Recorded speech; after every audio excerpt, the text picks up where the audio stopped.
તો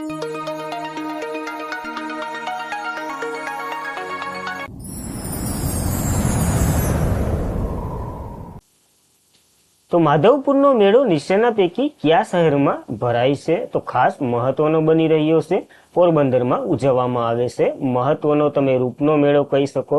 માધવરાય અને રૂકમણીના લગ્ન એટલે શ્રી કૃષ્ણના રૂકમણીના લગ્નનો આ પ્રસંગ છે.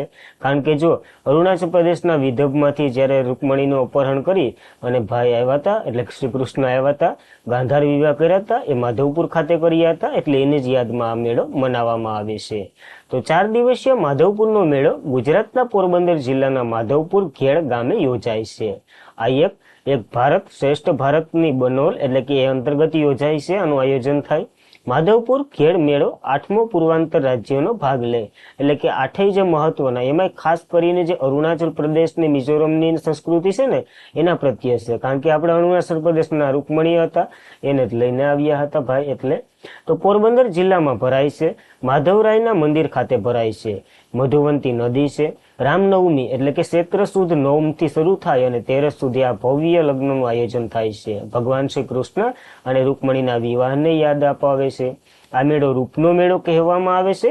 ભારતીય સંસ્કૃતિનો મેળો પણ કહેવામાં આવે છે. અરુણાચલ પ્રદેશ અને મણિપુર રાજ્યની સંસ્કૃતિનું પ્રદર્શન થાય છે.